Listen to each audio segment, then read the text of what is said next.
Good morning mga Kaangili University TV. Ayun, medyo napunit yung aking uniform na binili sa aking mga anak. No? So, syempre, dahil wala pa tayong pambili at saka matatapos na yung pasukan nila, so kailangan kong ritokehin, tahian. Syempre, hindi naman como ang pananahi ay sa babae lang, kailangan alam din natin kung paano magtahi, no? Para hindi na, yun yung sinasabi na kailangan madiskartehan natin yun. Paano hindi maano yung uniform ng mga bata. Marunong, ako kasi nung high school ako, maraming nagpapatahi sa akin, cross stitch kasi nga, yun yung pinakabaon ko sa school nung nag-aaral pa ako. Para magkaroon ako ng baon, yung mga classmate ko tamad magsulsi, tamad cross stitch. So ako yun nga ang nagko-cross stitch sa kanila. So nagagawan ko sila ng cross stitch para may baon ako. So yun, yung yung mga pinag-aralan ko nung high school ako, nagagamit ko ngayon. May anak ako, syempre. Ako lang yung sa anak ko. So yung pagtahi sa uniform nila, ako na rin ang gumagawa. Maliban sa naglalaba, kailangan marunong ka kasi pag hindi natin magawa ng paraan ito, wala, kawawa naman yung mga bata. So yun, ako ng pagsusulsi, tinahian ko yung uniform nila para matapos yung school nila, maayos yung gamit nila.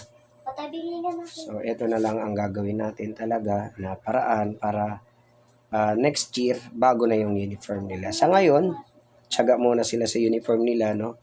Kasi malapit na rin naman magbakasyon. So kung bibilihan ko sila ng panibagong uniform, sayang naman, 'di ba? Kaya ilang ulit na lang nilang magagamit. So yun. Inaano ko na magkaroon sila ng yan. Dilaan mo na yan. Akin na. Ayan, okay na, ayos na, nasulsi na natin yung kanilang uniform. Suot mo na to, okay, Monay naman.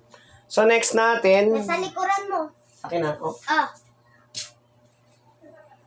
So guys, kasi nga maliit yung butas ng ating karayom. So gagawa natin siya ng paraan.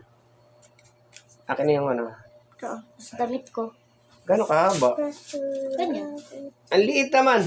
Wala na eh. Ano ba? Papa, maliit lang yung sira nito. Oh. Papa. Hindi. Pa, ito. Ito malaki. Mahaba yan. Wala pa din. Maliit lang ba? Nasira. Ayun. Hindi aabot to. Ito. Kaso, Sige, hatakan mo. meron siya. May... Nakapasok na.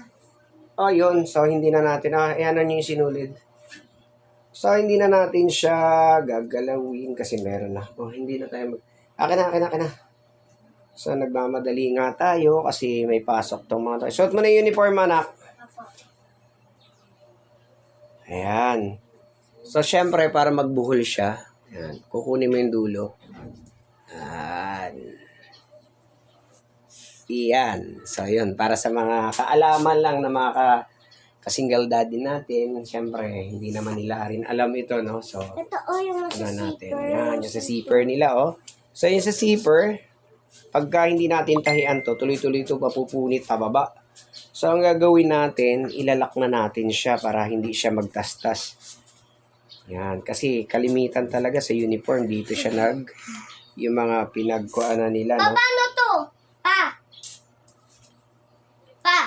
Ito. Ganun. Hindi na.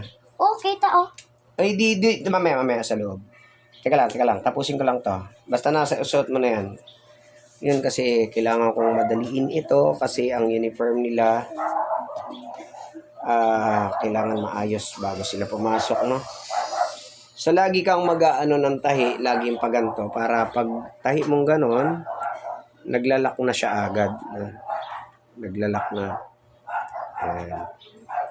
Lock na agad siya, nagko-cross na agad siya. Hanggang doon sa may landing niya.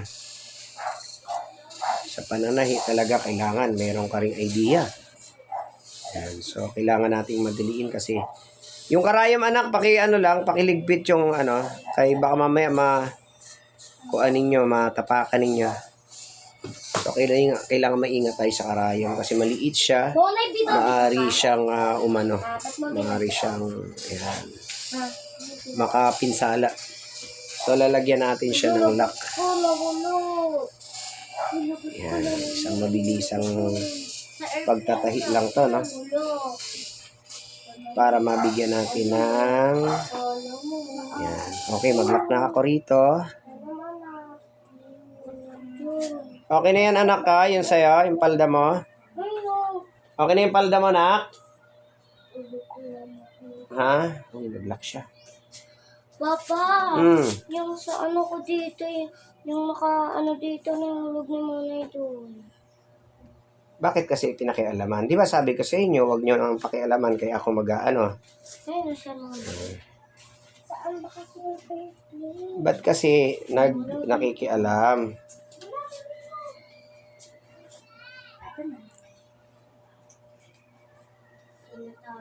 So, yun. Pag pinatago, nakita ko. Finish na ako. Ah, suot nyo na to. Asan yung karayom? Yung karayom, asan na? Andito? So, yun. Ito na siya. So, kailangan natin i-clear yung mga karayom. Ano nyo na doon. Baka gamitin nila.